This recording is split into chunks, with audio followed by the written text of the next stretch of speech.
Hi, welcome to the Fox 26 Newsroom here. I'm Kim Stevens, and as we are looking into the new year, we are taking a look at advancements in our lives. But today, specifically when it comes to education and really empowering our students to find a way to be educated in a way that really fits with them, but also with using technology. And there is someone who knows an awful lot about this who can help us. Dr. Sean Patel, he is the CEO of Prep Expert, written numerous books to help empower these students to either hopefully ace the SAT or at least feel more secure about it, or even students who are already wanting to start their own businesses. Dr. Patel, thanks a lot for being here today. Hi, Kim. Thanks for having me. Excited to be here. Thank you. All right. Well, let's first, let's talk about the SAT. We've got students, maybe seniors, who have already gone out. They've taken their SAT. They've applied. And now they're waiting to hear back. Or maybe juniors who are in that mode right now. I hear SAT. I start to sweat. That was a scary time for me. And now it's digital or online. Does that make it better, easier? Yeah, great question. So in 2024, the SAT went digital for the first time, and that caused a lot of anxiety amongst both parents and students. But I have some great news. This is the easiest version of the SAT ever created. It's the first one under 100 questions. It's just 98 questions. It has, no writing or essay section, no analogies, no difficult vocabulary, no long passages.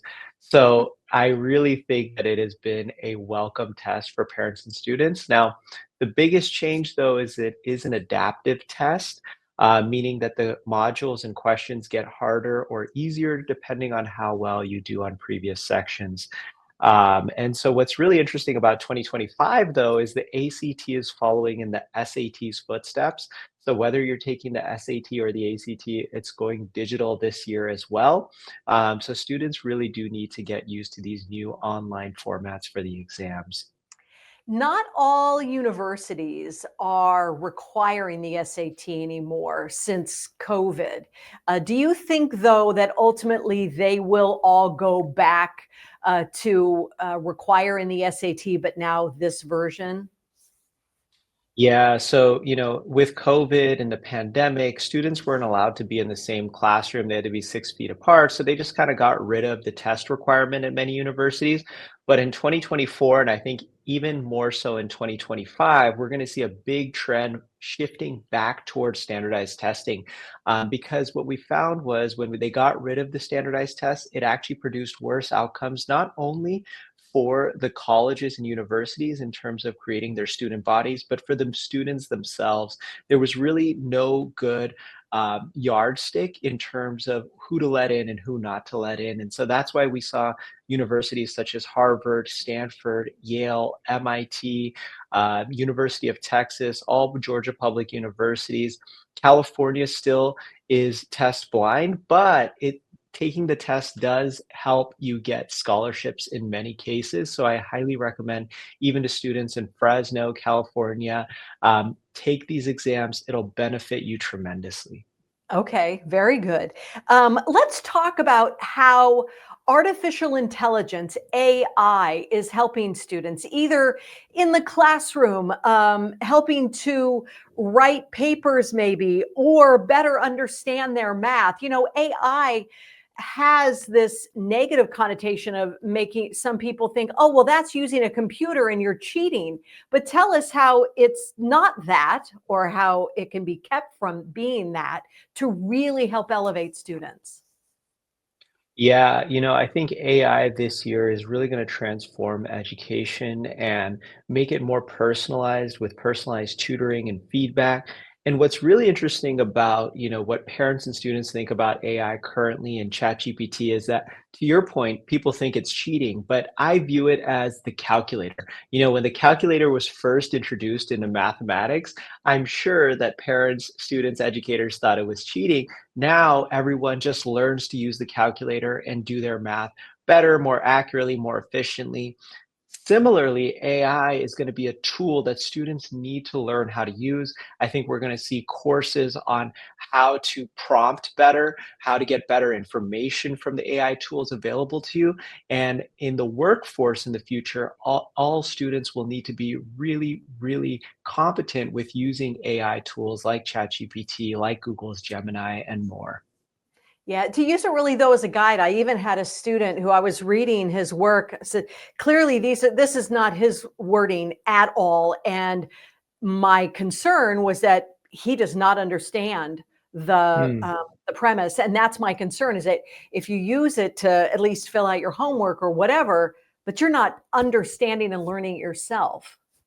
Yeah, and that's the biggest concern in education right now is that students still need the foundational building blocks of math, English, etc., especially English.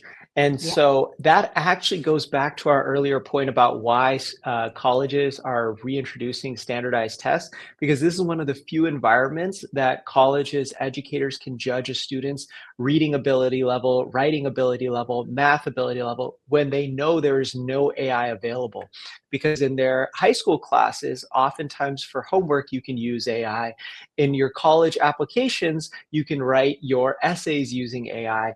And so Mhm. standardized tests are now the last barrier left where there's no AI available. I know just because it's an online test, the SAT and ACT, everyone thinks you can have ChatGPT open in the background. No, you still got to go to a testing center.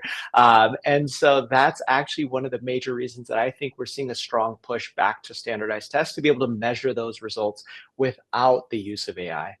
That's a really good point. My final question is personalized learning. How is technology helping us do that? We all learn in different ways and at different levels. How can it help us? Yeah, the traditional model for education has always been the same exact content taught in the same exact way to all students. And some students do really well with that, and some students do really poorly with that. What the exciting advancements with AI now is that now you can have some students who might learn more visually, learn in a storybook format or a visual format or a video format.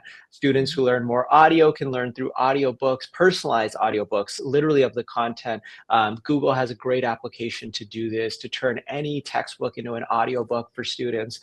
So you'll see more personalized way of learning and adaptable ways that will make learning more accessible for students who haven't learned in the traditional model or haven't succeeded as well as others.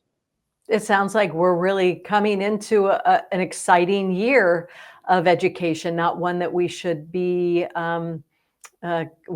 too worried about, maybe, or dreading. Yeah, I think it's going to be very exciting. The advancements are going to be huge leapfrogs ahead of what we've seen in years past. And, I think there's going to be a little bit of hesitation and pain.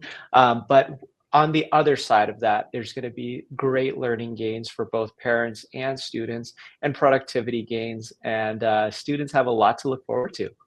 Great. That's wonderful to hear. Dr. Sean Patel, CEO of Prep Expert, thank you very much for your time today. Yeah, thanks for having me. It's been a pleasure. Hi, I'm Monty Torres with Fox 26 News on YouTube.